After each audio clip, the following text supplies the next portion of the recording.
All right, here we are.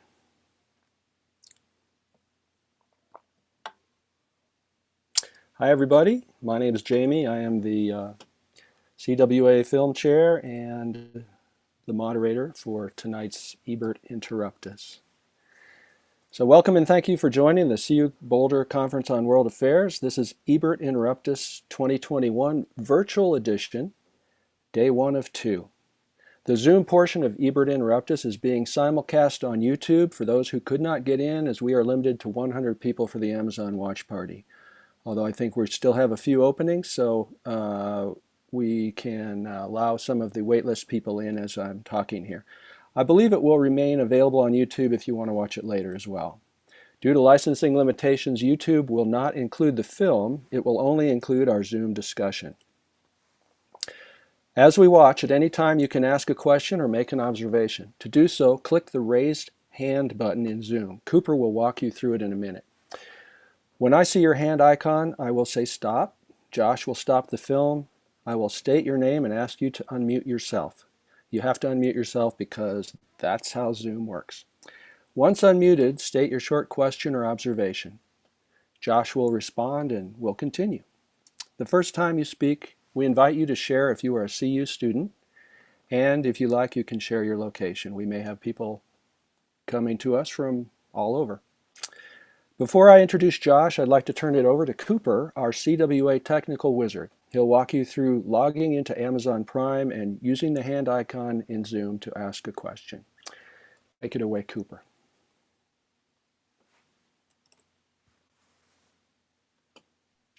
There we go. There we go. Hello, friends.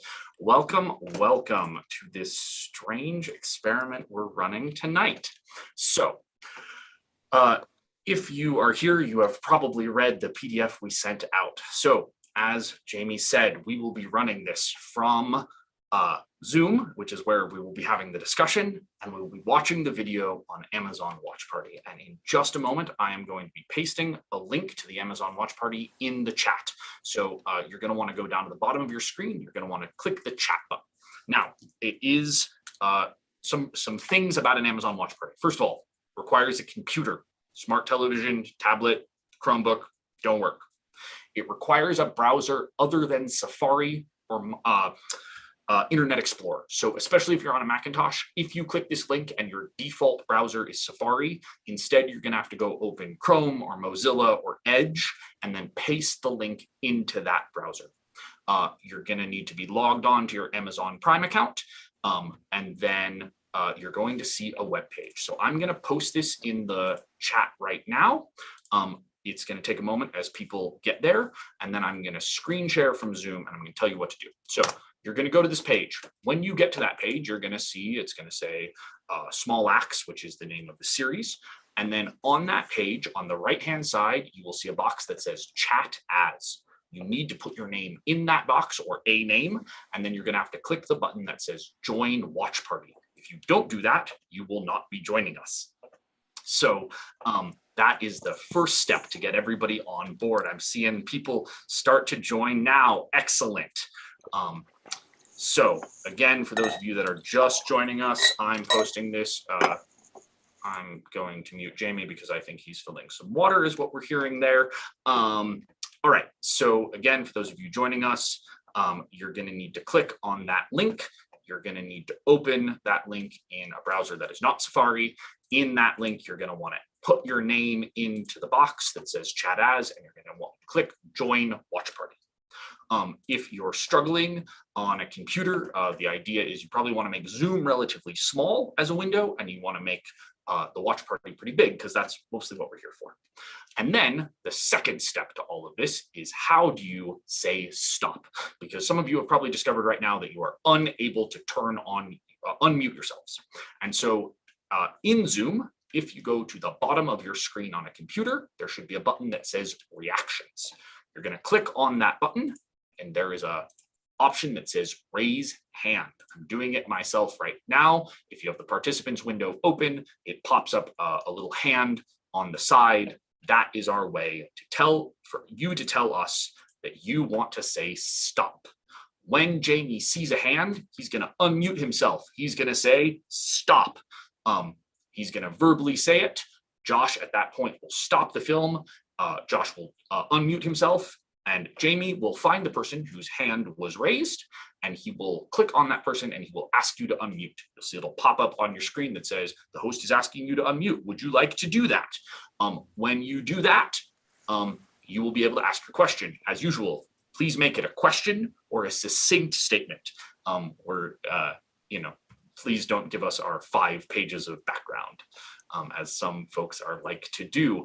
Some people were finding the thumbs up button. The button we're looking for is the hand raise, the raise hand button there.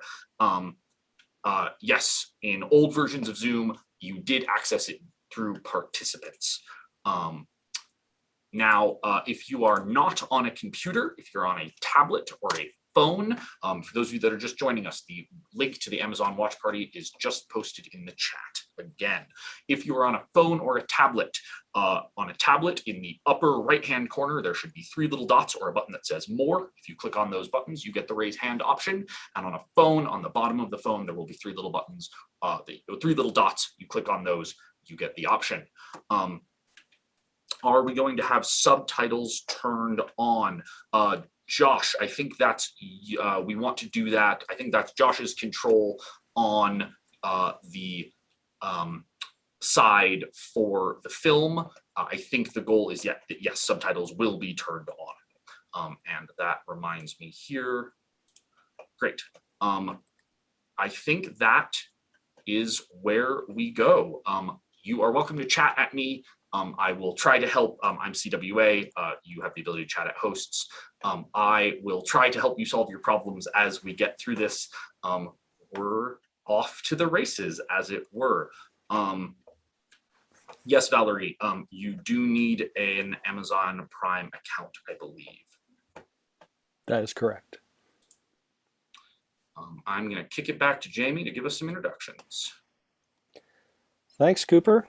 Thanks for that great overview of the technical side of this. And if you have any further questions as you go through, please refer to the instructions document that you received via email. It should go through pretty much everything. And at this point, I'd like to welcome Josh Larson back to the CWA to again host the Ebert Interruptus. Josh is the co-host of the radio show and podcast Film Spotting, the author of the book Movies Are Prayers, and editor-producer for Think Christian, a website and podcast exploring faith and pop culture. He's been writing and speaking about movies professionally since 1994.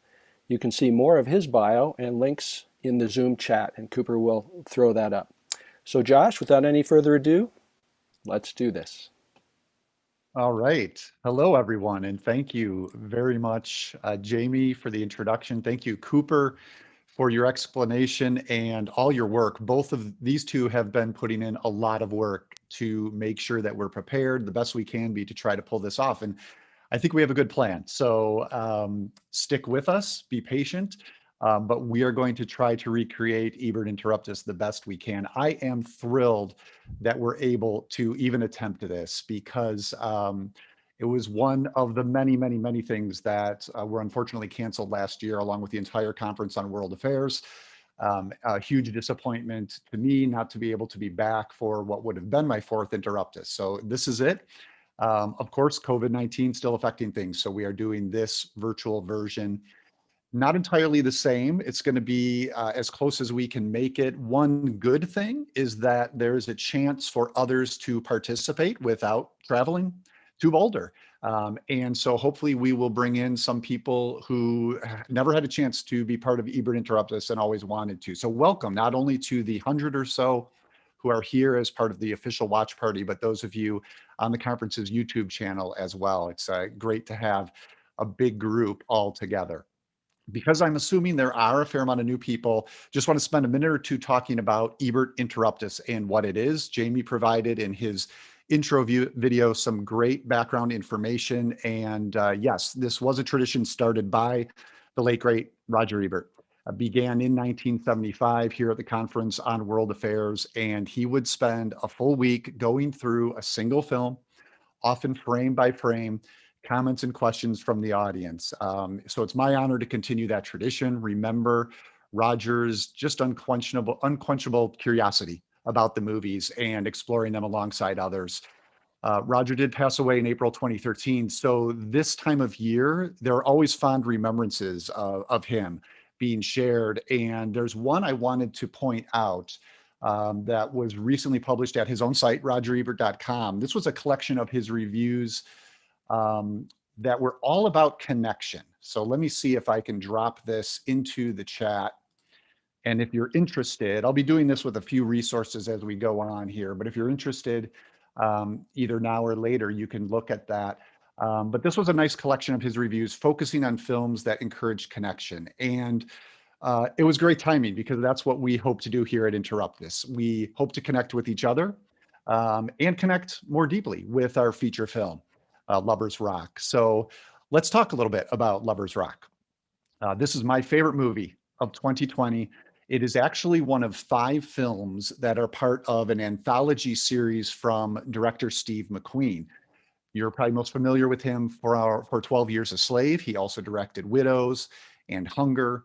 Lovers Rock and the other 4 films in this anthology series, they're all set between 1960s and 1980s London, and they feature characters from various Caribbean communities. Now, if you're like me, you've had very little understanding of the Black British experience. I remember my naivete being exposed back the first time I went to England. This was high school, and visiting Hyde Park, where a lively town square, a park, public speakers would stand on boxes. They still do this.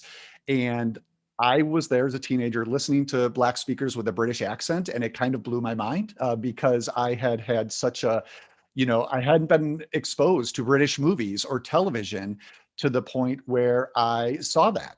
And so this was something new to me. And even since, I have not encountered a lot of movies or television that do explore the Black British experience. And that's what McQueen has done with this anthology. The entire anthology is called Small Acts, and it is available on Amazon Prime. All 5 films you can watch there. And so for me, it was a vibrant, often wrenching crash course in, in this history, in this English history. It captures both the joys of the Caribbean community, but also the racism, the police brutality, the disenfranchisement that Black Britons face, and a lot of similarities to what those of us here in the United States know about the African American experience. Lovers Rock is the second film in the anthology, and it's something of a reprieve from those latter elements I was just talking about. It focuses on a single London house party in 1980. Hopefully, most of you have already watched it in its entirety before coming to us tonight, but in case there are a few of you who haven't, this is very much an ensemble movie, not following a single main character. It's a hangout movie. It's full of amazing music, celebratory vibes, incredible filmmaking, which of course is what we're going to focus on here. And I'll fully admit that this party aspect is what landed it at the top of my top 10 list for 2020, because it did come at the end of a very trying year. Here's what I wrote about Lovers Rock when it did come out.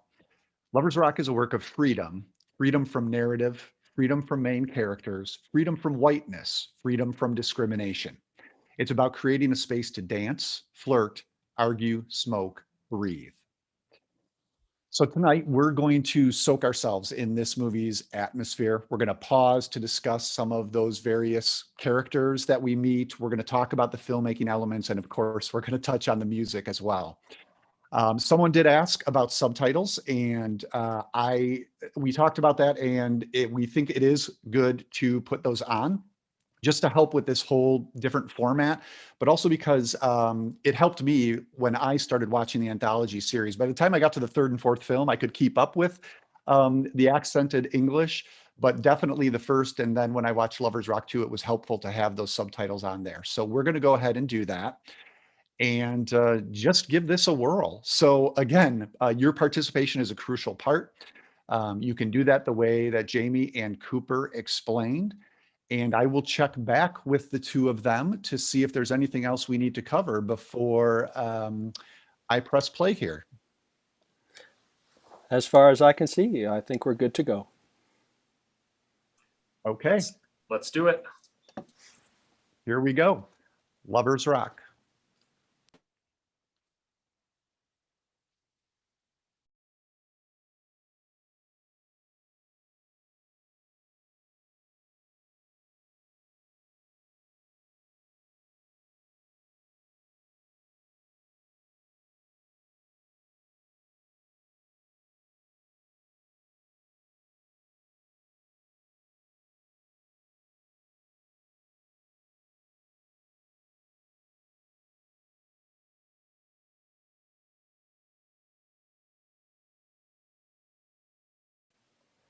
Stop.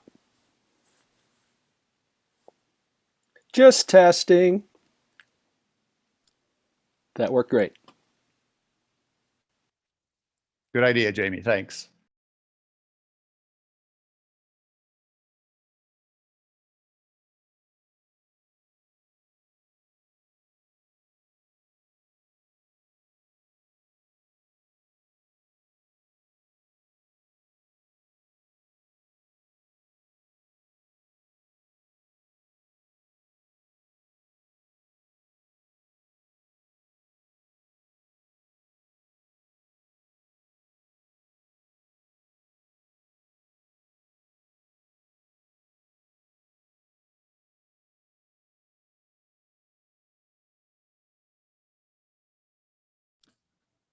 And I'm going to stop it myself here, which is something I often do to share some things. I'm going to post something else in chat because this early moment of one of these characters sneaking out of her house um, was inspired by some of the real life experience or stories that Steve McQueen knew about this time in his family's life. He did an interview with Vulture magazine. Hunter Harris wrote the interview, and in it he talks about he and the screenwriter Cortesia Newland, they drew upon their own memories of these parties as children. And this is McQueen's quote: "My grandmother would not allow my aunt to go to these parties. She would lock the door, but my uncle would leave the back door open for her to sneak out. For me, it was almost like hearing a Cinderella story. She went out to these parties and came back and had to go to church the next morning." So I loved learning about that little detail. I've posted that interview in the chat in case you want to check that out later as well. I think I'll probably reference it once or more, twice more tonight.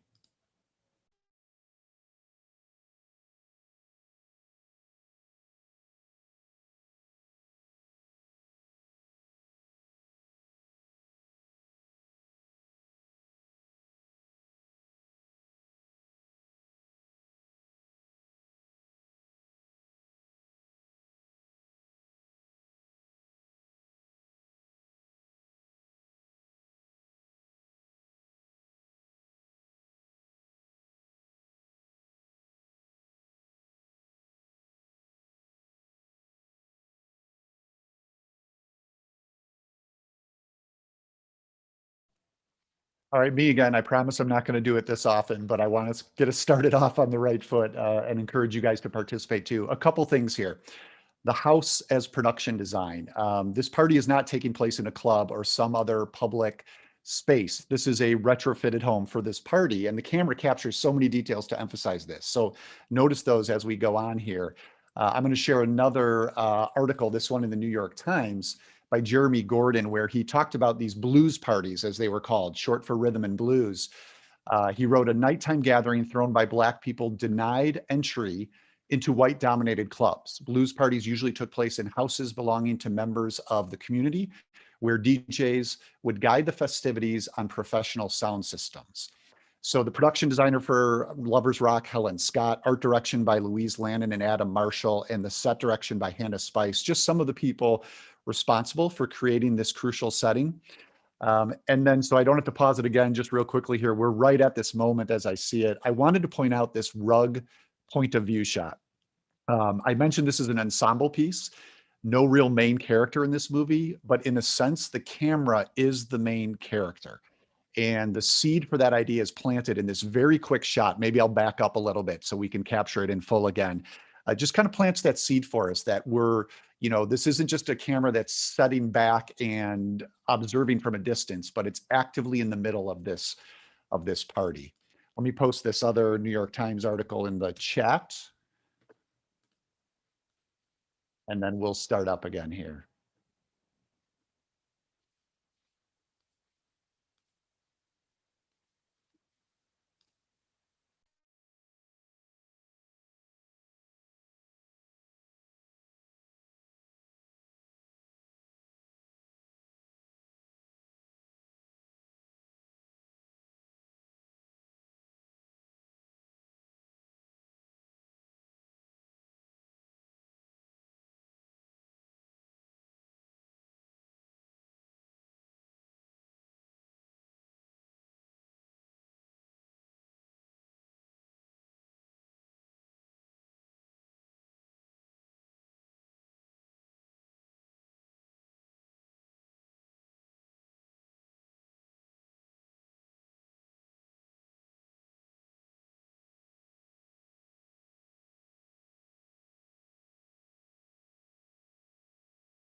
Stop.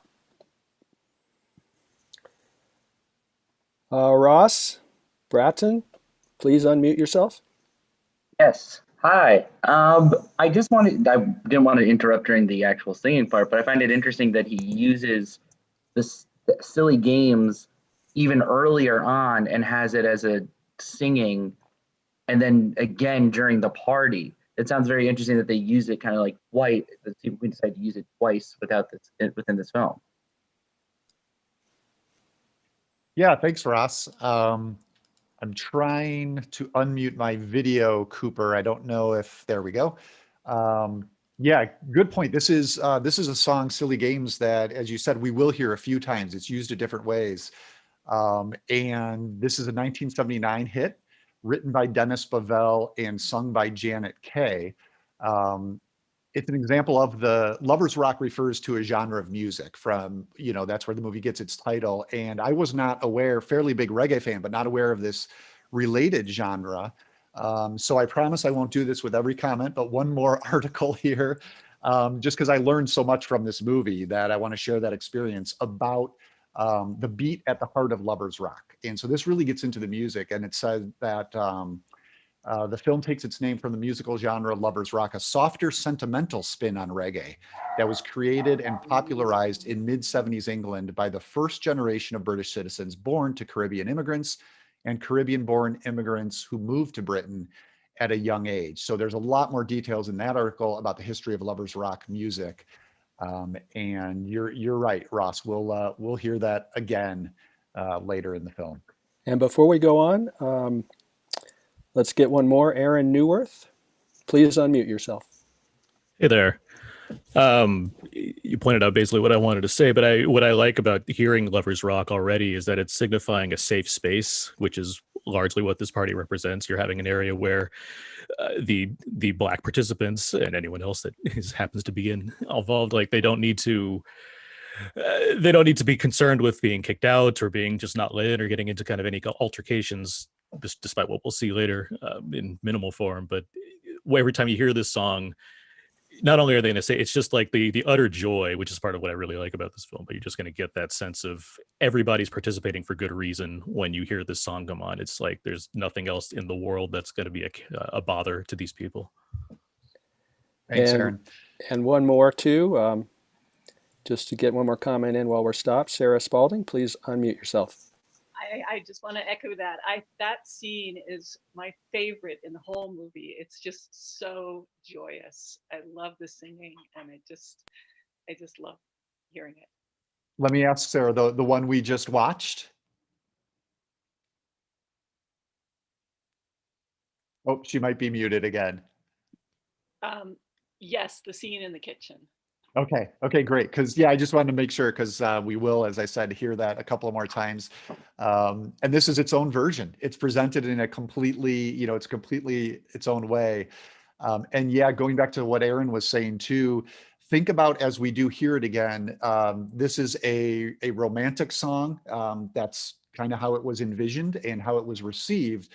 But think about as you hear the lyrics and the context that we've already discussed, what other meanings we might be able to apply to that song, more aligned with what Aaron was commenting on. So, all right, thanks for your good comments. I think that's everyone for now, right? Yeah.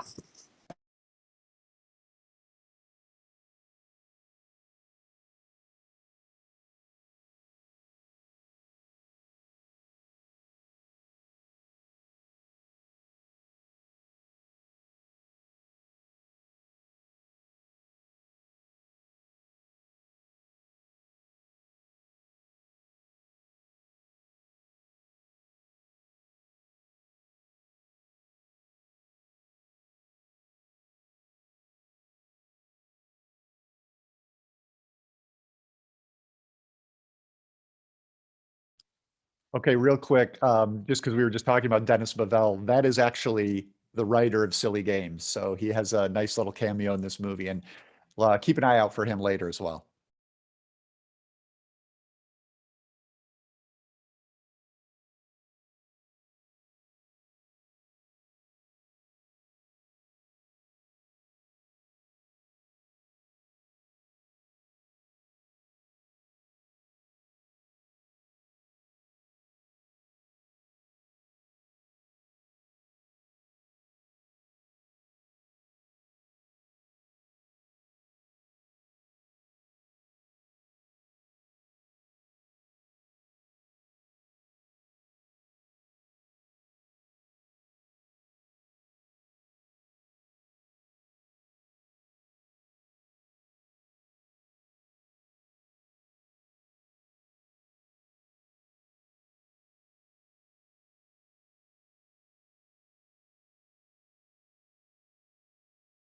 Stop. Aaron Newirth, go ahead and unmute yourself. I wanted to point out the process that's going on here because we get a lot of movies that have like big parties, but you really never see how do those parties come about, right? And this is a film that going into it, you're not if you're going into it completely blind, unless you're like from this time period, you understand these things. I think it's interesting to see Steve McQueen setting up this thing without giving you any context really from the get-go, and you're just watching like people using this level of ingenuity to set up some kind of room with speakers in it. Sure, there's going to be something happening, but what's that going to be? It's just needs to. Just wanted to point out. I think it's neat to see like how do these parties start? Here's an answer. Yeah, and what I love, as you're saying, he doesn't insert an awkward conversation between the DJs that they would not have about, well, this is what this does, and this is what we're doing. It's just we're just watching, we're there, and it also adds to the tactile nature of this movie, where we're seeing the actual things that get plugged in and hearing how they sound when they get plugged in. In the kitchen, we're seeing the ingredients get chopped up and we can hear the water bubbling. And it's a very sensual movie in those ways. It becomes way more sensual as it goes on. And it's kind of setting the table for that here with these very tactile, specific observations.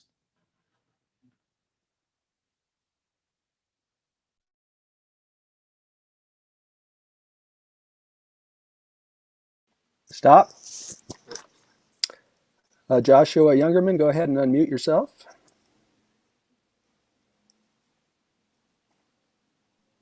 Hi, Josh. No, you mentioned the tactile nature of it, and when I lived in London for 2.5 years. I lived not in this neighborhood, although actually in Alex Wheatley, New Cross is a lot of it's set in New Cross, but I lived in that neighborhood, an Afro-Caribbean neighborhood, and seeing the smells, and it brings back those memories of walking by shops and smelling all that food. And actually, this whole series, I felt really uneducated about sort of the history of these neighborhoods that I lived in. And this entire series really educated me in a way that I'm very grateful for, just in general. But yeah.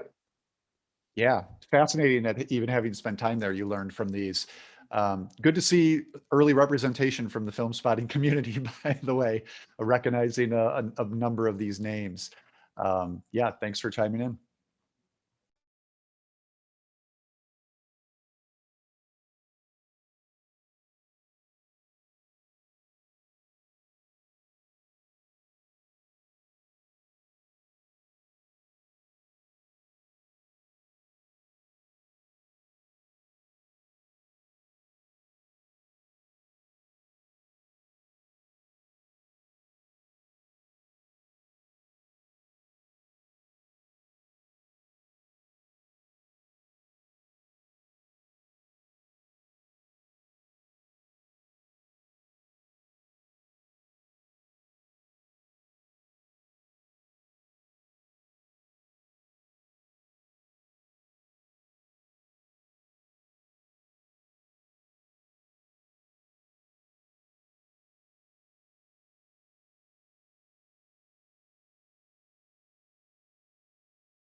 So there's more tactile detail here. And I also, this isn't really a comment, but something I just kind of want to plant so we can maybe discuss it later. But the gender negotiations that are going to go on over the course of this evening, I would love to hear from people what they make of that. Already, it's an extremely gendered event. We can see we have the women making food in the kitchen, we have the men setting up the music equipment, and then we have these young women getting dressed, getting their hair ready.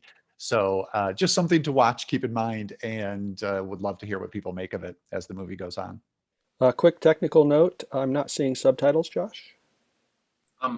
This is Cooper here. What we've learned, thanks for a couple of people pointing this out, on the Amazon Watch Party page, just to the right of the name, Small Axe Season 1, Episode 1, Lovers Rock, there's a button that if you hover over right next to the cog for options, that gives you subtitles and audio options.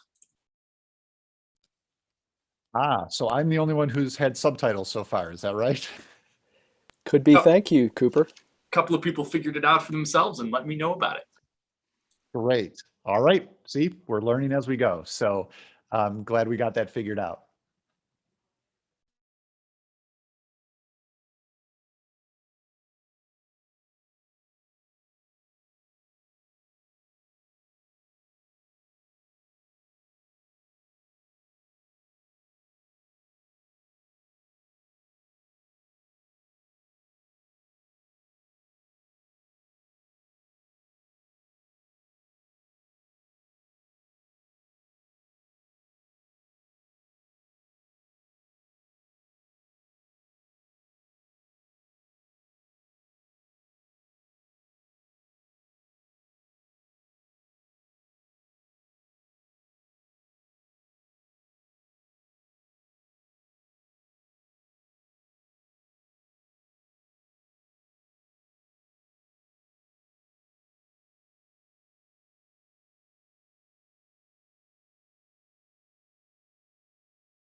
Stop.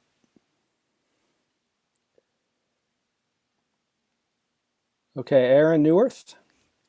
It's neat seeing the party space empty at this point where it looks like a room. It's not that large. Later we're going to see it, and while it looks cramped, it almost feels endless given the way it's shot, the way you're seeing everyone dancing within that space. It looks like it could go on forever, but here you just see it completely empty, and it's like, yeah, it's just a room. It's just a room they're going to party in.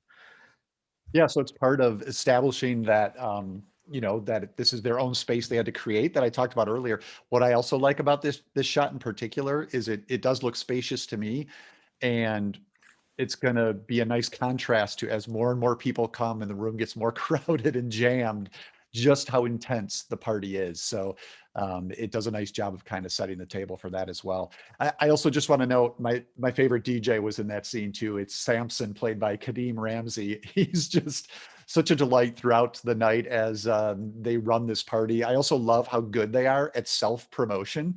Mercury Sound is their group's name, and they'll just shout it like every 10 seconds so that everyone knows that. Pretty smart on their part. Couple more. Adam, go ahead. Unmute yourself. I got it. There we go. I was just curious, something that pops up here, and of course, it's just from a historical perspective, is the question is, we're so used to nowadays where if someone's party gets too loud, the neighbors shut it down. And we saw during the setup, the neighbors in the street sort of looking in on them going, we're white, you're in a white neighborhood possibly. I was just curious, in those times, what did they do in terms of, did they shut down parties? Because you don't sort of see anything like that. Not to jump ahead, but. Yeah, I don't, have a historical context answer to that, but there is a moment, keep your eye out for, where the bouncer expresses concern when a car drives by, I believe, that whoever's in it will see how many people are in there, or the people who are kind of arguing at the door. And that seems to imply to me exactly that sort of fear. And you referenced, Adam, the neighbors, and that was, maybe a 3-second shot, but such a crucial one because it's our first specter of whiteness. We've talked already about this party, this night being a place of freedom and safety, but this movie does not act like it's an idyll or that it's creating some sort of utopia. So here and there, we're going to see that the bubble they've created this night can be punctured. Even from within, we'll see. And this is just the first hint of that exchange of really hard stares that is sort of that specter of whiteness that's still out there. Okay, and one more. Eric Isaacson, go ahead and unmute yourself. Yeah, I was just going to comment that Roger would have loved this movie because he particularly had a fondness for delicious looking food being prepared on the screen. I like to think it would have easily made his top 10 list of 2020, if not been at the top as well. And I hope everyone had a good meal before they sat down for this tonight, because that stuff looked delicious.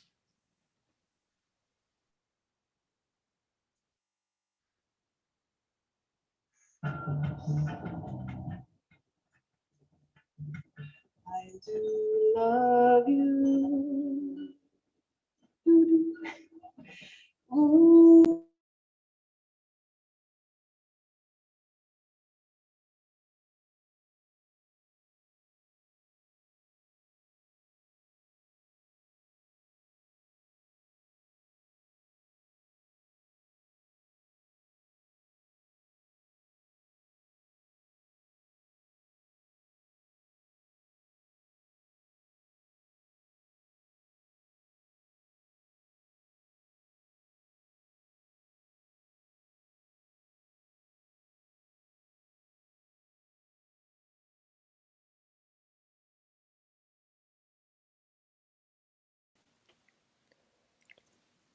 Stop. This is just from me. Notice her dress, and it's the way it reacts color-wise to the different lighting situations. I don't know if there's any meaning to that, but in different scenes, under different lighting, it really changes color. The lighting in this scene is just exquisite. I don't think I've mentioned the cinematographer's name yet, but now's as good a time as any. But Xavier Kirchner, not only responsible, of course, for the placement of the camera along with McQueen in the ways we've talked about, but also lighting in scenes like this and where their faces just turn into what feels like very naturalistic lighting. You can see in the background right in this shot the sort of fluorescent street light going on there, which is in the same family as the light on their coats and on their faces. So it does feel natural. But yeah, it's also just, that's not how it would really look if they were just using that. So just a beautiful sequence. Couple more comments. Daniel Packman, go ahead and unmute yourself. Yeah, at the very beginning, we see a train coming towards the audience and then going off. We also see a reflection of it in a glass, and then we see this woman leaving her house, presumably surreptitiously to get to the party.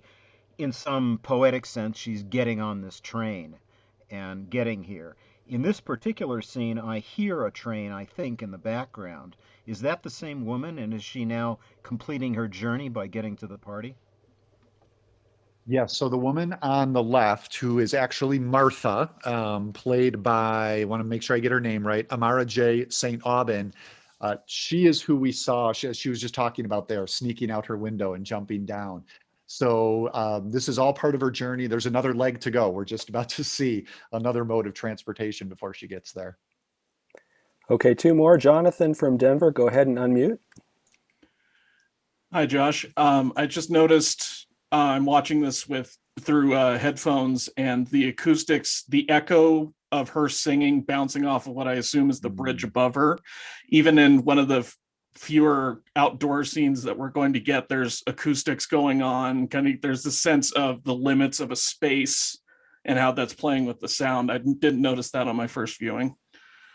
Yeah, well, and also just puts us more believably right in that place, along with the lighting, as I was mentioning. Okay, Mitchell Beaupre, go ahead and unmute yourself.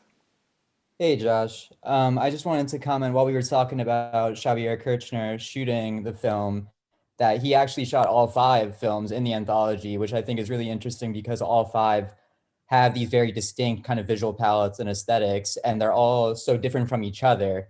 But it's like you really see him playing with a different style throughout the anthology. Yeah, no, that's a good point. They are very distinct visually and narratively, and this one has sort of that.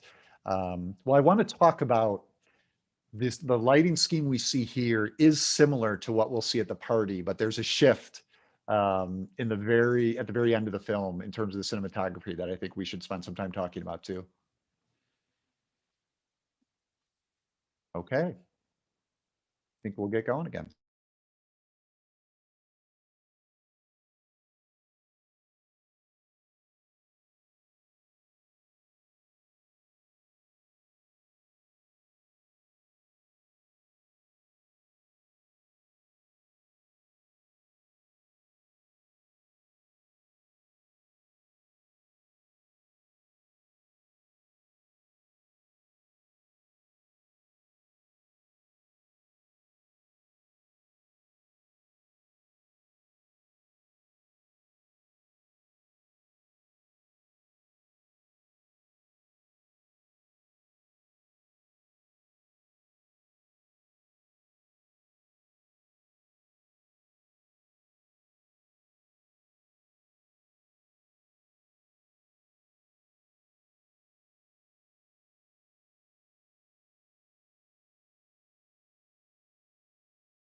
Stop. Adam, go ahead and unmute yourself.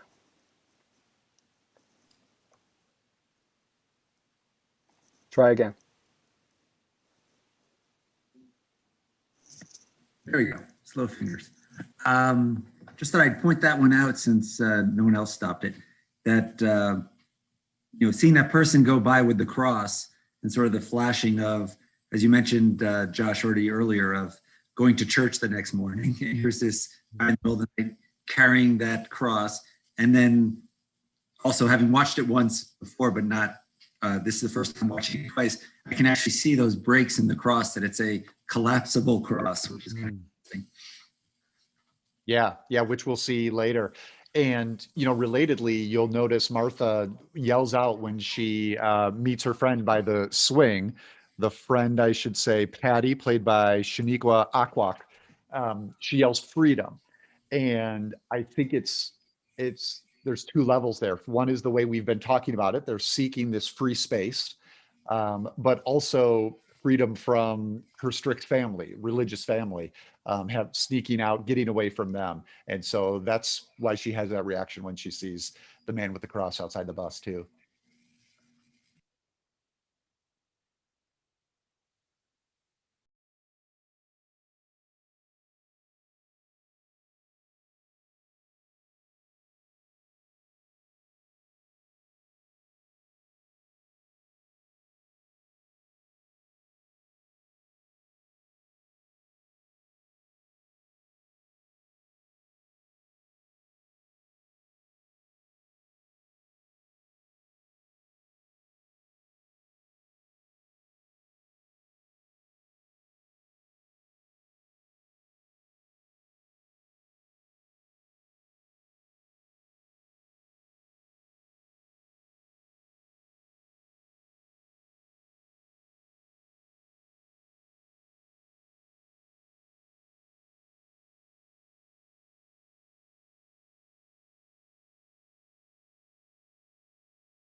Stop.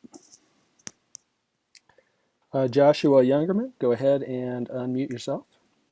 I love the little slight shot of the red stripe there in the DJ booth, because especially again, like red stripe is the PBR in England. And it really it's such a great setting in place of like, exactly where you are. And you also know that it's like a huge party because there's red stripe. I love that like little shot that McQueen uses there. Couple more. Yeah, I think there's even a shout out to it a little bit later, I think. Mitchell Beaupre, go ahead and unmute yourself. Hey, I wanted to comment on the moment here, Josh. You mentioned gender and how that comes into play a lot throughout the movie. And here at the beginning of the party, we see the women are all the ones dancing while the guys are off like hanging onto the wall. And it just kind of reminds me of like high school dances where like the boys are, holding their drinks, standing by the wall, afraid to start really getting into the dancing mode. Totally. Same dynamic, right? Yeah, and even the different requirements for getting in from the bouncer. If he doesn't want to charge the women, he won't, but all the men are going to pay. Two more. Christopher Lights, go ahead and unmute yourself. Hey there. That was the first instance of the siren, and I noticed that was just over and over again just kind of jarring. And I think in my culture that it's kind of alarming and scary, but it didn't seem scary to the people at the house party. So I was wondering if you had some comment on that. I'm just picking up from the context, it seems to be alerting to song changes, as we're shifting into a new song and a new phase of the evening seems to be, but maybe someone else knows something more particular than that. Yeah. Okay, Sarah Spalding, go ahead and unmute. I wanted to comment on the color of the dresses, that they're just so bright. Like there's so many different colors going on. And I further wanted to say my husband is operating our big screen at the same time. And I can see on our big screen, the colors are even way more saturated, particularly the reds. And so what's coming on Amazon Prime is kind of washed out on the computer. The computer kind of washed out. And so I just wanted to comment on that brilliance and also ask about the use of red, because that's something that keeps coming up. In the very first scene, there were red dots in the train, and there, red from the joints, and it comes up a few places. And can you comment on that, Josh? The use of red? I think there's probably a practical reason for that. This is taking place over the course of a night, and so you're going to have darker scenes, and red is just going to pop. As you mentioned, the lights from the train and the smoking and that sort of thing. I think we've already been introduced to one of the main characters, Cynthia played by Ellis George, who it seems to be, I've seen this a couple times now, it seems to be her birthday party is kind of the reason for this, one of the reasons for this evening. So she is the one in the red dress. And as the rest of the evening goes on, there's maybe a little Red Riding Hood association happening there when we see how the evening goes for Cynthia. That could be one reason. But overall, yes, a great observation about the colors of the dresses. It's not only makes a beautiful palette visually, but it's a very handy way to help us orient ourselves to these ensemble characters who, again, just like setting up the sound equipment, we're not going to have this explained to us, laid out on a platter. So no one's going to sit down and give their backstory. We're just here to be immersed. And so to help us get our bearings, one good way to do that is through clear costuming. That also makes sense. This is people, they're out for the night, so they're going to wear their best. They're going to wear something that stands out. So it's not ostentatious in a way that distracts, but it is also very helpful for us to remember, oh yeah, Cynthia's in the red dress. So I think that's one sort of practical reason too. Okay, one more. Aaron Newworth, go ahead and unmute yourself. Speaking to the thought about the sirens and just concern that people have, again, I think it goes back to what I said earlier about safe spaces. If police are going to come and break out that party, they're going to know. It's not going to be the DJ putting on the siren to alert them. There's other ways to alert them of danger afoot. I think having the DJ doing whatever he wants, basically, in terms of sirens or whatever other startling noises or whatever. These people are here to have a good time. They know that they're in a space where they can do that for the time being, at least. Well, and I also like, maybe there's a little subversive tweaking going on. Sure. If this is a sound that's normally associated with the cops who are harassing us, we're going to reclaim that and reuse it for ourselves in our own space. Could be part of it.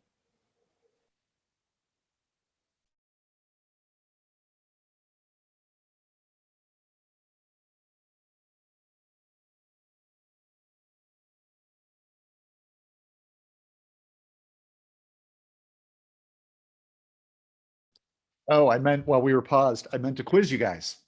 I'm curious if anyone knows who can identify the 1997 song that sampled this one that we were just hearing. Anyone have any ideas?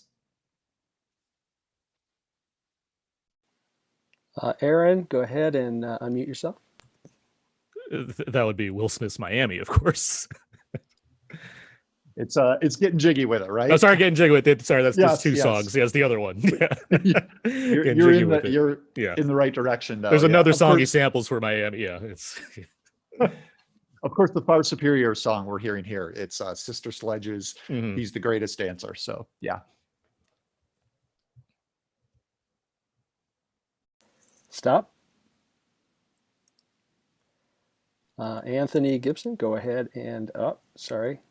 Wait a minute. Where'd you go? There you are. Anthony Gibson, go ahead and unmute yourself. Yeah, hi. I just wanted to comment a few moments ago before we stopped, just before this, the bouncer, the presence of the bouncer, his deep voice as they enter the party and he greets the women. He's like a kind of a comforting person, but also very, also protective. Yeah, played by Marcus Frazier, and he'll have a crucial role as the night goes on, and I think in a party like this, as we'll see, plays a double role. It's to monitor who's coming in, keep an eye on those who are there, but also serve as the first line of defense of this bubble. We'll see how he serves that role as well. Okay, and one more, Scott Lunt, go ahead and unmute yourself. Hey Josh, thanks for doing this. One thing I noticed, you mentioned a minute ago about the dresses and their solid colors, which I really loved as well. Very vibrant. I do think that there's more meaning to it than just simply the practical nature. And I noticed that these women are wearing these beautiful solid colors, vibrant colors, and all of the men, well, most of them at least, are in very dark tones, often multicolored, and they're all along the walls at first. So there's very stark difference in sort of who they are. And it kind of, I know that that's not the theme of this film, but it kind of gives me this predator versus prey kind of vibe, a tiny bit. Mm-hmm.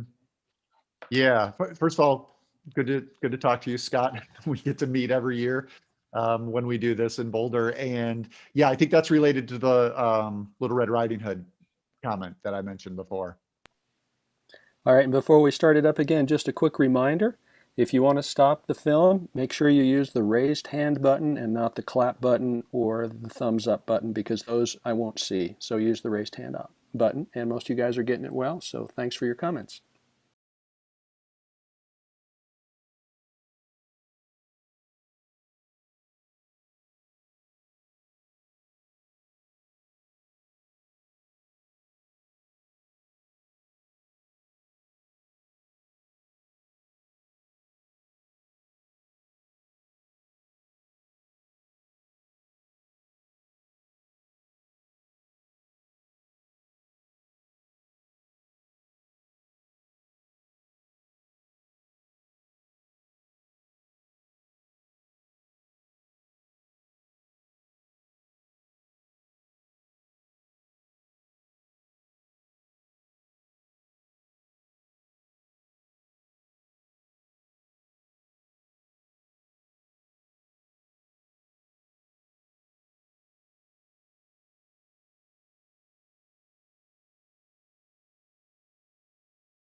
Stop. Adam?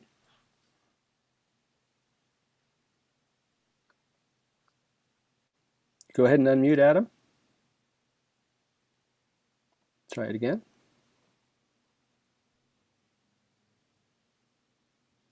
Oh. Hello. There we go. Yeah, so this song, for me, it's all the women who are dancing and simulating fighting, and it feels like a foreshadowing of future events. Yeah, could be. I also love the detail, the quick shot of the guy getting dragged onto the dance floor by, I'm assuming, his date, which is another thing we see at parties is sometimes the reluctant guy who has to be dragged out there.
Okay, Adam, go ahead and unmute. So this part, it's one of many times, or one of the special features of this film is kind of the extended. We get to listen to the whole song and watch a lot of the dancing. It's just something about this film, the rhythm of the film, that I really love. That you get taken into the whole scene. Yeah, that's the hangout element, right? It's not going to jump around a lot. It's really going to let us soak up this particular moment. Okay, and Mitchell, go ahead and unmute. I just wanted to speak about the use of kung fu fighting here, and the fact that, you know, I'm white, so like seeing this community being represented on screen is something that I don't have a lot of personal experience with, obviously. And then kind of like you mentioned earlier, Josh, like people within the community getting to see themselves on screen in a way that they haven't often before.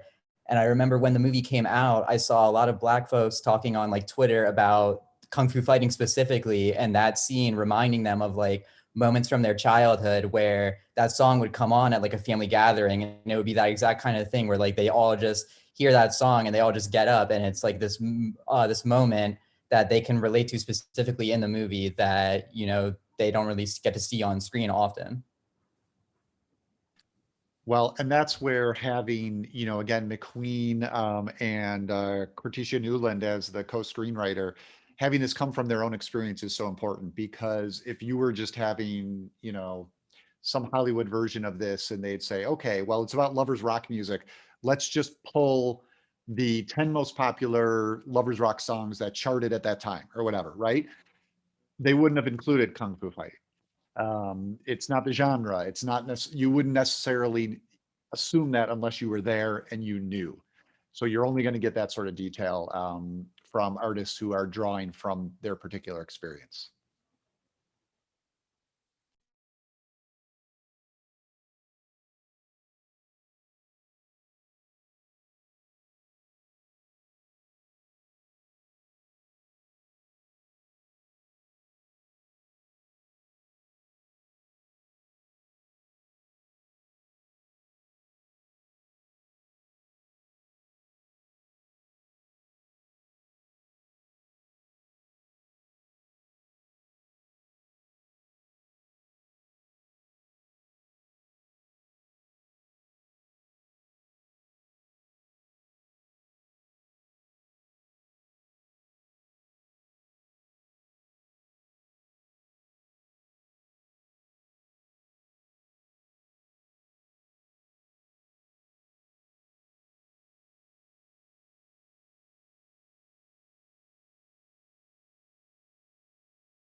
Okay, we've been giving the women a lot of credit for their dresses, but and blaming the men. But I got to stand up for Franklin here.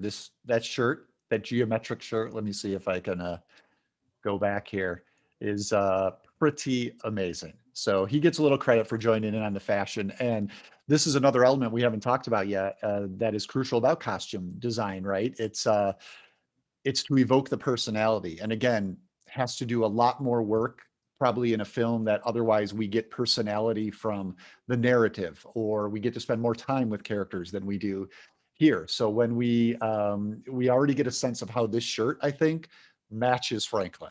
And the costume designer, Jacqueline Duran, just doing such great work, as we've talked about a couple of times already.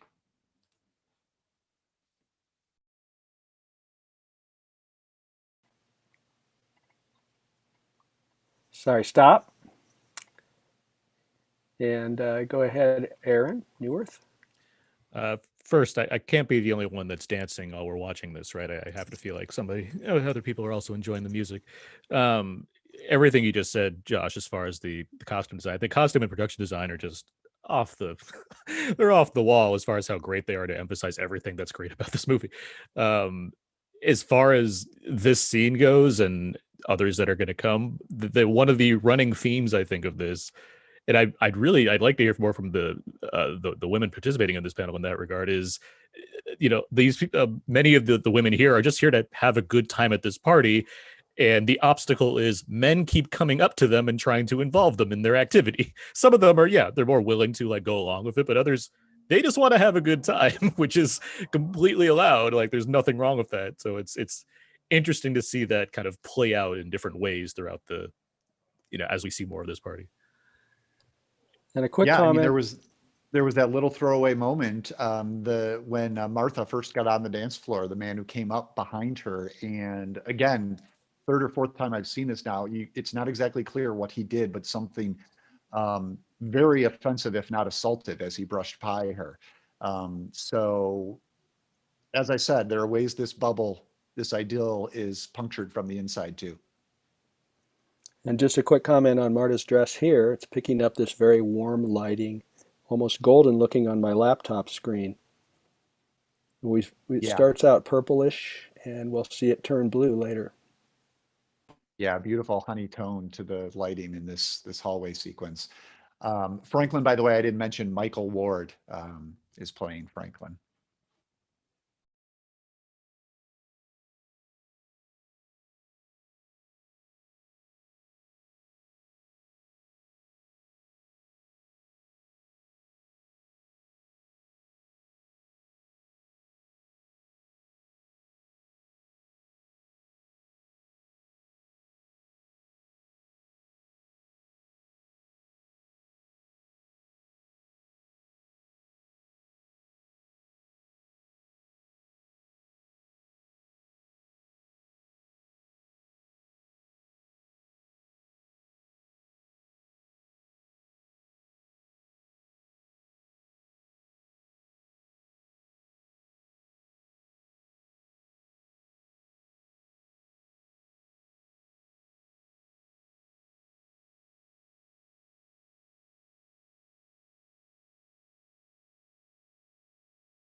Stop. There's such sparse dialogue in this film, but just enough to let us into the lives of these people. And I just love how what little they use lets us understand them and pulls us further into their world. Yeah, and that's why, again, for me, the first time through, subtitles were so key, because we need the specifics of those little snippets. So again, if people have joined us, we figured out you will have to turn on the subtitles if you want them on your own Amazon browser. I can't do that for everyone. Okay, Joshua Youngman, go ahead and unmute. And I love that their introduction. I mean, it's not a smoker section because they're smoking inside the party, but like just the way you see the introduction, then you see these two characters also interacting, and the most dialogue comes at this sort of smokers section, quote unquote, outside the party. It just feels like it feels like when I used to smoke, it felt like a lot of my socializing at these parties happened at the smoker section. And so I love that McQueen captures that.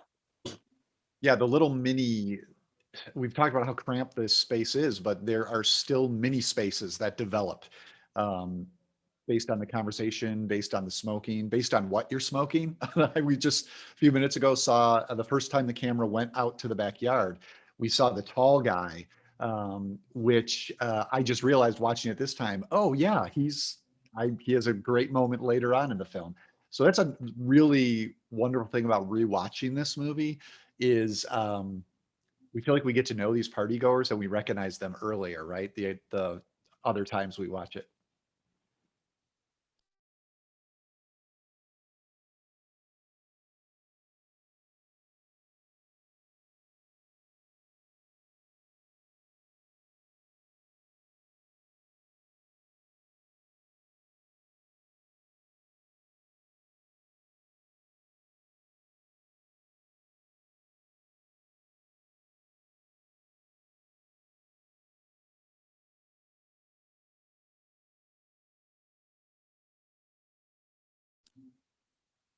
Okay, so I want to ask, we've talked about, how there's no real plot. But we're what? How many minutes into this? Probably a good thing to check and see if we're going to pull this off. But we're 20 minutes into this and I'd like to hear if anyone cares to share. Let's gather like the mini dramas we're already aware of. So there's no plot, but I think there's a handful of little stories we're all already deeply immersed in. Which ones do you guys see?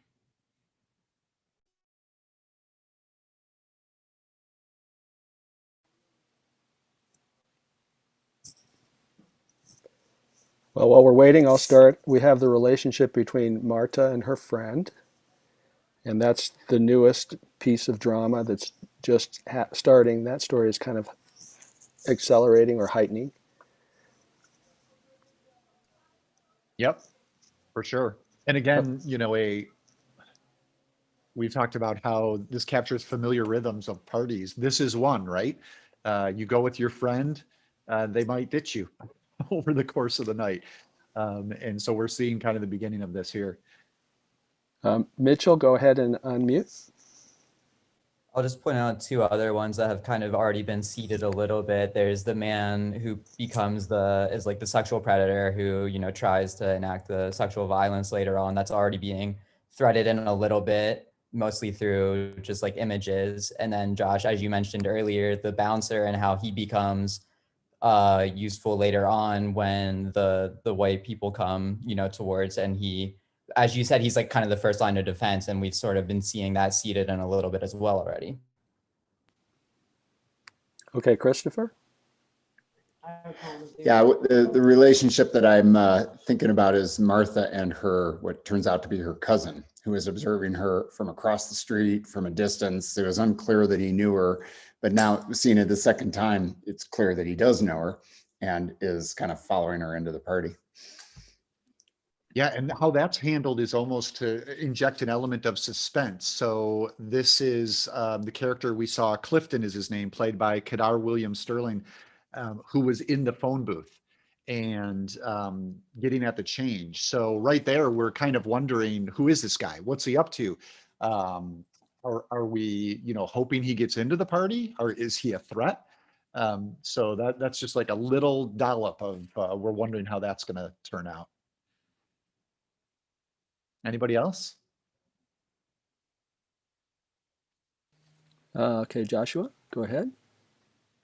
Just also, I mean, we sort of get a little taste of sort of Martha's home, what Martha's home life might be, that this is very much an escape for her tonight. Of course, that comes right back at the end. Also, you see that with, I guess, the symbolism of the cross as well. Yep. Yeah, and the really what becomes the main one is just developing here, the Martha and Franklin's burgeoning romance. And then one other one, which I didn't make all the connections till I watched it a second time, but there's this little rivalry going on between Cynthia, the birthday girl, and Martha. There's already been a few sort of like snide glances, questions about, do you know who she is, that sort of thing. And that's something that kind of percolates throughout the evening as well. Okay, Chris Allen, go ahead and unmute. And then we got a little glance at the two white teenagers, giving them a crusty look as they come in, which will come back later. And you get the white presence kind of interferes a couple times in the film, one with the mechanic's boss, but then also the kind of menace as she's walking down the street later on. And to me, those kids at the beginning, the white kids, they almost looked wistful, like, I wish I could go to that. Yeah, maybe. Any other threads we see? Otherwise, we'll jump back into it. Okay.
Stop. Scott, go ahead. I'm sure someone was going to make a comment here, but this little sequence with the hands and the elbows and stuff is just amazing. I want to watch it like 5 times. Maybe I'll back up a few seconds and we can watch it from the beginning. It's a good place to talk about the editing, right? And the Queen did the editing along with Chris Dickens. This is one of the highlight sequences for me too, Scott. This tender series of invitations, and it does a couple of things. You know, it's a way to break up the visual rhythm of the dance scenes. I mean, we're essentially spending an entire evening watching people dance. And one way to keep that from feeling like it's just one long extended experience is to edit each dance sequence differently. And here we get something that you don't almost don't even notice the edits because they're done in concert with the camera moving in on one hand, touching an elbow that moves into just elides into another image of a different hand, lightly touching another elbow. So it's almost like this dream that's washing over us more than hard cuts between different shots. And it just really distinguishes this 2 or 3 minutes from anything else that happens in the film. Also starts to lay the groundwork for the increased intimacy that's we're going to move towards, that the whole evening is going to move towards. So easily a moment you could just sit back and kind of like be lulled by the music, but if you watch carefully, you can see how crucial it is and how much artistry is at work. Okay, Aaron, go ahead and unmute. It is a great moment, and it really does add to, again, the safe space thing I keep bringing up as far as how comfortable these people can be as they, let this night keep carrying them through it. The other thing I want to point out is, yeah, the intimacy is coming, like more of it is coming. It's actually, from what I've read from older Black women and that have like been involved in these parties in the past or what have you, it's a liberty that Steve McQueen has taken, where the goal of Lovers Rock parties generally was to get as close as you can without actually touching. But he really wanted to harness that sensuality, I think, and put that on display here, which I think goes with the themes of the film as far as what he's trying to show as far as how good people feel being in this comfortable environment, partying and dancing the night away. That's fascinating, and probably a good reminder that fidelity to your memories or your experiences is important, but not the only bar to cross when you're making something like this.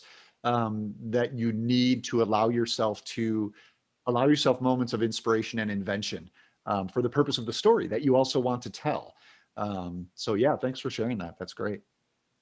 Okay, Mitchell, go ahead and unmute.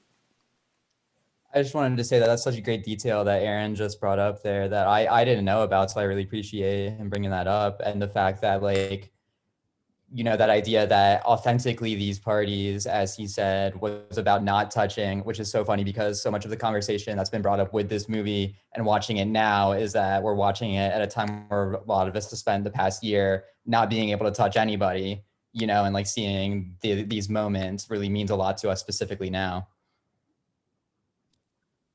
Yeah, I mean, I talked about why it probably landed at my number one spot, just because it was such a joyous experience. But also, exactly, this is the sort of thing that we weren't able to do for the past year. So to see others be able to enjoy it was part of what made it so great. All right, I am going to back up a few seconds so we can enjoy this in full.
So another aspect of filmmaking we haven't touched on yet that's obviously crucial is choreography. And now's as good a time to share a little bit from that Vulture article I mentioned previously. Here, I'm going to post it in the chat again, in case you want to check it out.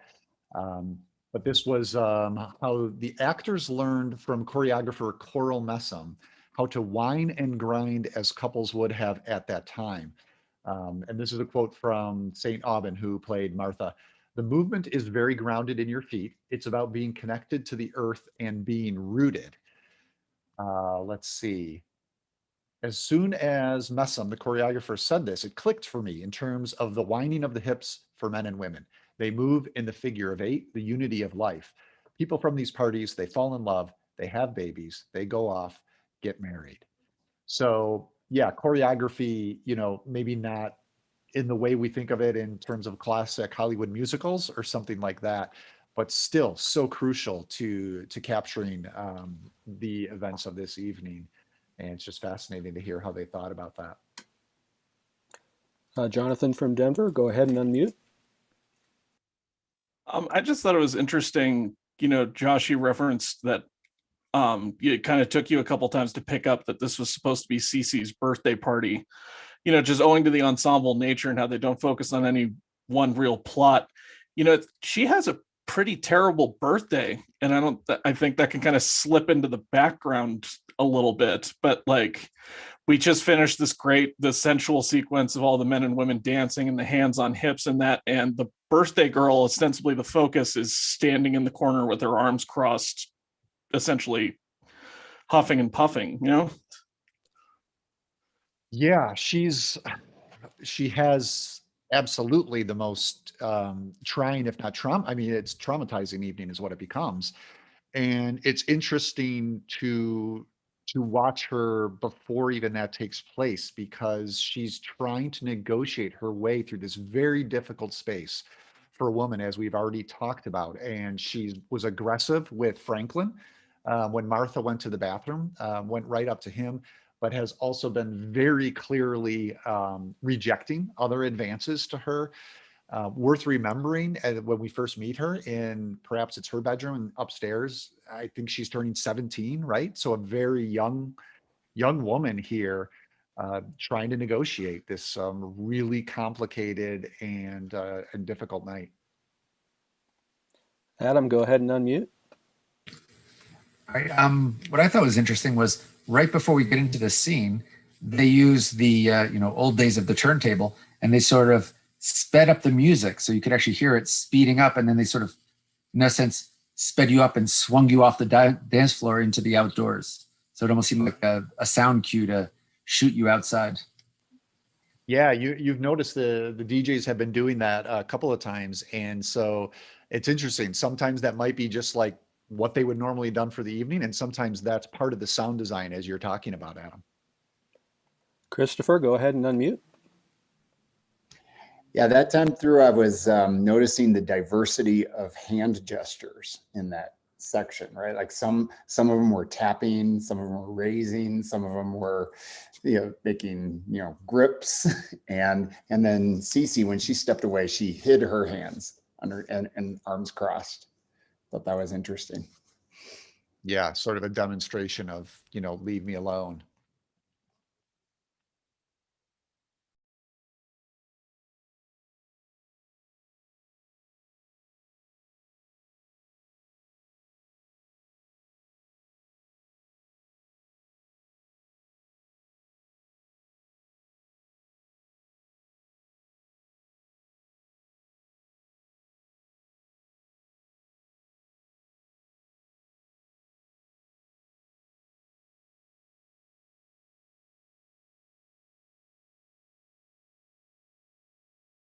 Stop. Anthony Gibson, go ahead and unmute. Yes, I joined a little bit late, so maybe somebody already said something about this, but the expression sucks teeth. And I remember you and Adam talked about it on the podcast, Josh. It's very expressive. They show displeasure, a little bit of annoyance. Just wondered if you would say something about that. Yeah, just one of, again, an appreciative thing for the subtitles. And that's a gesture, a vocal expression you'll see throughout small acts. And actually, tried to do some research on the more particulars of that. It didn't really come up with anything too specific, but definitely a very almost expression of disapproval that's almost like the person is not worth words is how I kind of take it. They're not even going to try to come up with an insult, or it's just all they're going to give them is this quick expression of disgust.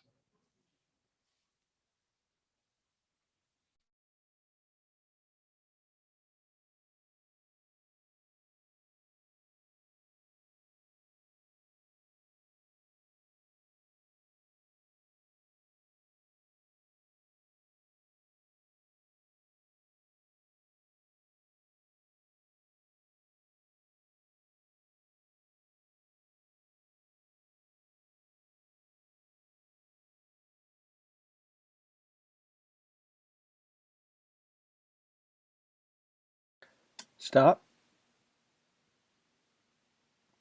Go ahead, Aaron. As unpleasant as this is for Martha right now, I still have to say this is the best hat of the year. I mean, that I just need to point that out. That's all I had to say. Nothing. These could be fun Well, too, right? Aaron, I'm glad you did, because I was thinking that. It's like two things are going on at once. Is like we've been cataloging. We introduced this and talked about this as a night of joy, but we've also been cataloging all the aggression that the women are having to fend off. And here's another very disturbing example. At the same time, that's quite the hat. And as long as this frame is stopped, her dress is now more blue, which it seems to do in times of danger, even though the general lighting is pretty warm. Yeah, there's almost, I'm not sure what the material is, but like an iridescence to it that allows it to kind of adjust and shift chameleon-like, depending on the lighting or the blocking in this case. Yeah, it's Where almost they like position things so she's in shadow, even though, as you said, Jamie, the rest of the hallway is that honey still. sort of like a mood ring made into a dress. Yeah, yeah.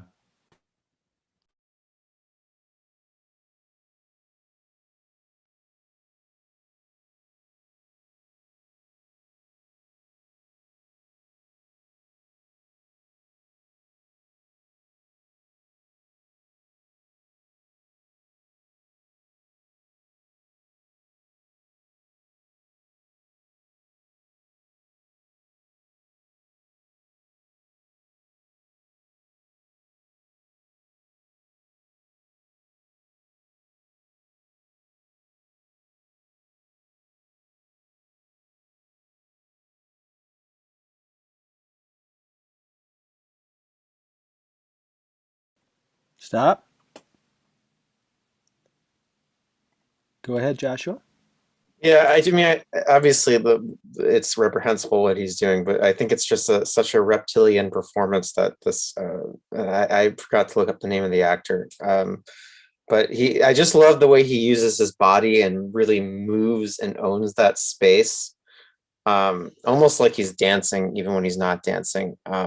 It's just a wonderfully sort of physicalized performance by that actor. Yeah. Daniel Francis Swaby is the actor, and yeah, the first time you see him, he's kind of doing something similar. What you're saying, Josh, he's against the wall and he's kind of moving in a way that is dancing, even though he's not on the dance floor yet, and he stands out. You mark him as someone to watch for a variety of reasons, as we see. And this is interesting as this moment goes on while we're stopped here. You know, those people behind clearly just saw something disturbing, and she was able to separate herself from him. But I think it speaks, the fact that they kind of just give him a eye roll speaks to maybe how commonplace having to deal with this sort of thing might have been. Okay, Scott, go ahead and unmute. And I think it's also good to point out here that he's one of the only characters, only men, who has a white overall white costume. That's very interesting to me. Obviously, it makes him stand out a lot more. But I don't know. It's just another one of those costuming choices that really works. Yep. Yeah, look at right there, even you can see separate from everyone else.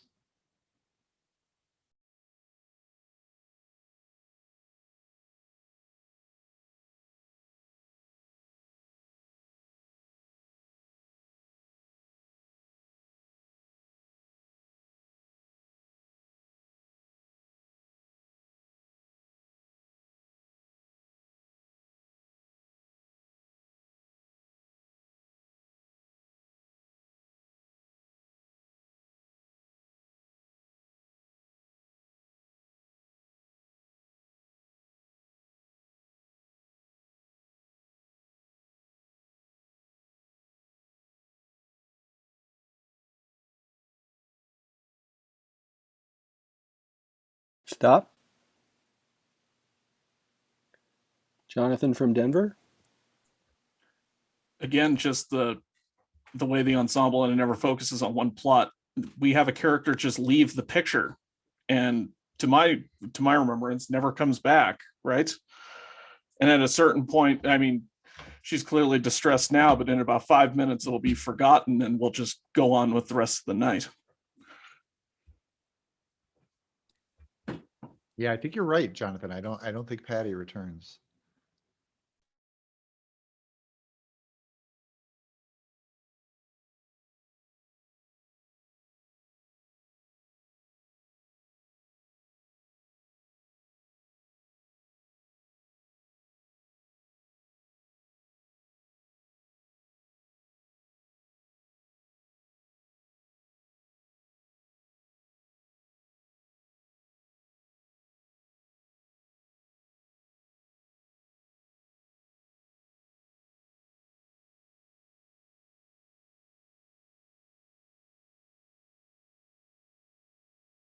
Stop. Go ahead, Mitchell. I just wanted to note the great little detail there where she bumps into the bouncer, and then like the moment that she does, you've got the sirens going off in the background to indicate like, oh shit, you fucked up, you know? Yeah, especially because as we talked about, we're familiar with the siren, it's already part of the sonic design of our experience. So really nice touch to bring it back there in that way.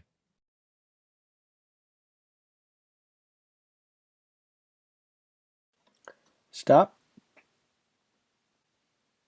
Go ahead, Aaron. Just a real quick point out as well, the the rest of Small Axe deals a lot more directly with how racism affects everyone. This was, by nature of, I think, the party, the theme of the setting, or what have you, you're getting that more minimized, but it's one of, I think, only 2 instances in this whole film where that really becomes a factor in the story that feels otherworldly, just given how much else we're seeing on display over here. Yeah, although we can talk about, and I'm sure we will when we get there, the final, not final, but maybe the garage scene encounter, how that plays into what we're talking about here. And before we move on, I just want to encourage other people to jump in. If you've never been to Interruptus before, this is fun. Feel free to raise your hand, make a comment, ask a question, and don't be shy. Yep. Everybody who's logged in here is free and invited to participate. So please do if anything crosses your mind.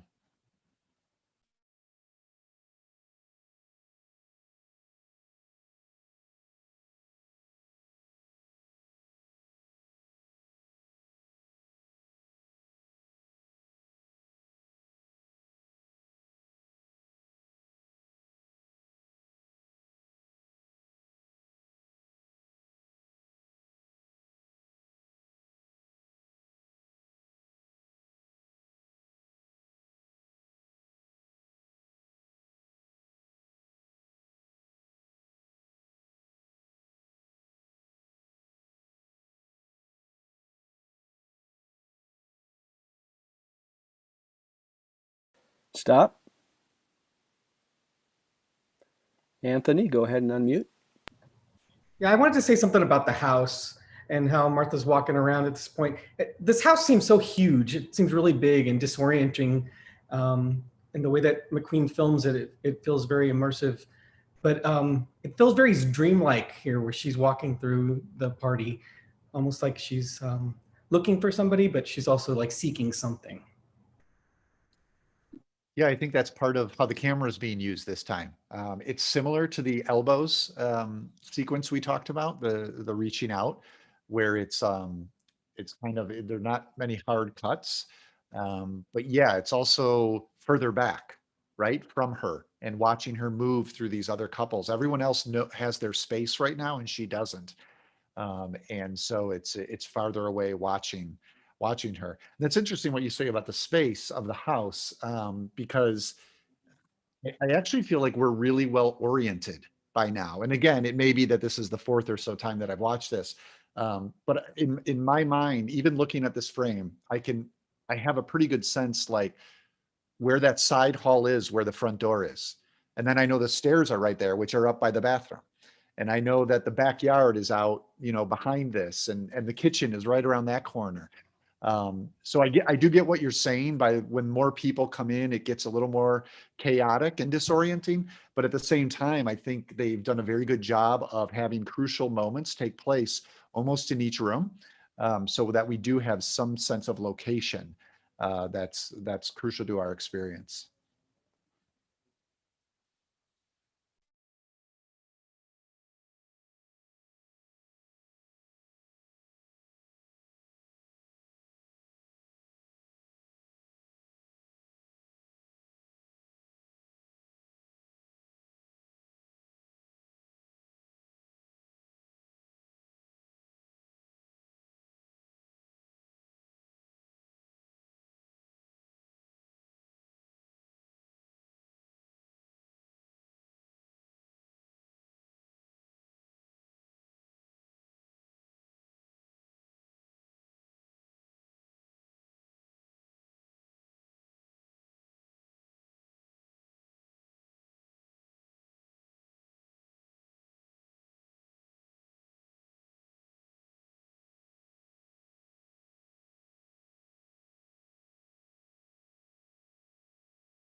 Stop. Adam, go ahead and unmute.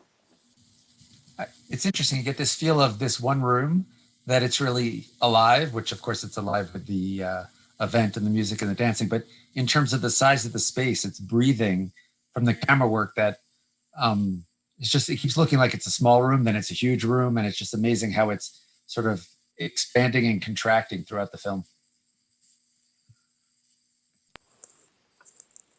Yeah, the way you describe that, it reminds me of another little detail I found in reading about this is we're going to see, I think it's coming up shortly here, just a quick insert shot of the sweat on the walls, which, you know, makes me think of what you were just saying, how the room itself is sweating. And that's something, another thing the Queen in that New York Times article said that he could remember going to some of these parties as a kid. And once he fell asleep, and the quote is, he woke up with all these coats on me. I remember, for example, the sweat dripping down the walls, things like the carpet in a West Indian front room, the clothes, and so forth. So I think we'll see that shortly here, and kind of follows up with what you were just saying. Aaron, go ahead and unmute yourself. Obviously, I'm not alone in thinking this is one of the best film sequences of last year, let alone the decade. But one thing I really like about the scene is, like, obviously Martha is one of our like main characters we keep following, but for this sequence in particular, while she's certainly featured a lot, the camera is going to shift over to one of the women that was, I believe, preparing the food earlier in the film and also singing the song in the kitchen. And we see a lot of her, almost maybe the most, in terms of this entire sequence, as far as, again, watching just that utter joy come out as they communicate how much they love the song just by singing it and letting it go. There's so much here in the scene that I love. So. Yeah, it's a very generous movie in that sense, in the way the camera makes room. Yeah, a few characters will pop more to the surface than others, get a little more time, but the camera is always making room for, it feels like, just about everyone who's here.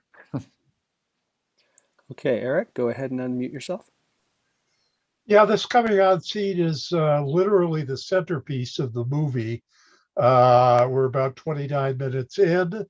The scene is going to last 11 minutes, and then there are 30 minutes after the scene. So it's almost the exact center of the movie. Which surprised me, Eric, the first time I watched it again. So my second watch, basically, I would have thought this was closer to the end, because it was such, you know, an experiential high. So I was surprised that it is, yeah, just about dead center, as you say. Let's watch it.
Stop. Go ahead, Joshua. I love the detail of him taking off the hat.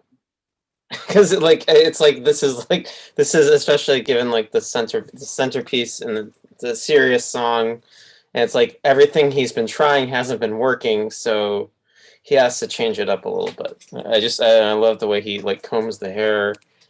Yeah. It's either time to lose the hat, right? Or like, this song is worthy of losing the hat, something like that, maybe.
Stop. Go ahead, Adam. There's something in this scene about the women who are dancing alone just seem really empowered and like they're having the best time of anybody in this whole entire party, especially that woman in the turquoise dress right there. Totally with you. Yeah, I love that. Watching them just in their own space. Like if we've talked about this being a bubble, they've got this bubble within the bubble. And that's all they need. Anthony, go ahead. Hi, Josh. I was wondering, do you know what Mercury Sound means? The DJ keeps saying that. Yeah, that's actually the name of the DJ group. So it's basically self-promotion all night long.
Stop. Go ahead, Joshua.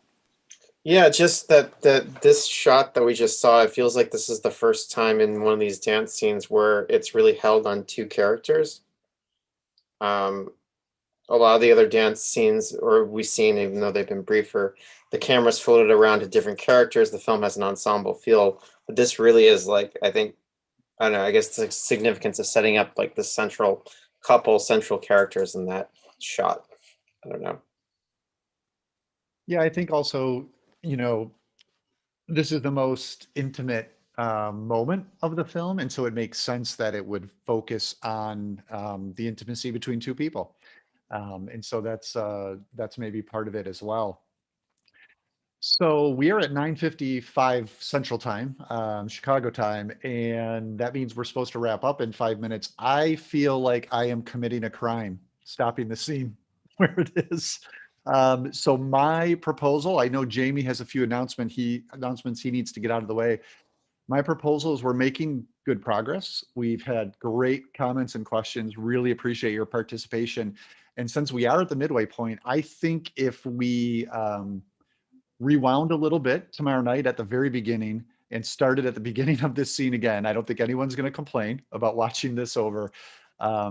We'll still be able to make it through, and we'll still be able to do justice to this great scene.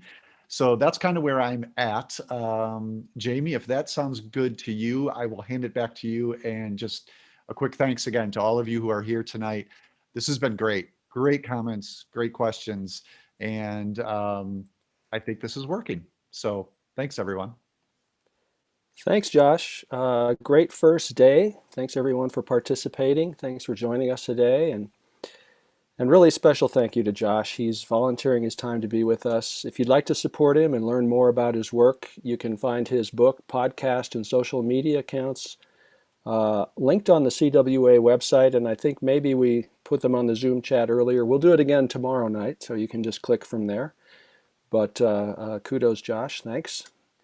Also, the CWA itself relies on the generosity of people like you to make this event possible. So give a thought to making a gift to the CWA, which can also be done on the CWA website, which is www.colorado.edu/CWA. So we'll see you tomorrow at 6:40 p.m. Mountain Daylight Time for our final Ebert Interruptus session. And remember that if you don't join the Zoom meeting before 6:50, you could lose your slot to the waiting list. Although we didn't get 100 tonight, so I think a lot of people signed up and then didn't come for whatever reason. So I hope to see all of you tomorrow. And if you know people that are on the waiting list, tell them there's a really good chance they'll get in tomorrow. So they'll get an email just at 6:50 and they can join us. So thanks again for joining us. This is exciting, great film, and we will look forward to seeing everybody tomorrow. To follow up a moment from what Jamie was saying, we had one question about this. You will get an email tomorrow morning with tomorrow's Zoom link. It is a different Zoom link. It will be a different Amazon Watch Party, so you do have to be here to get the links.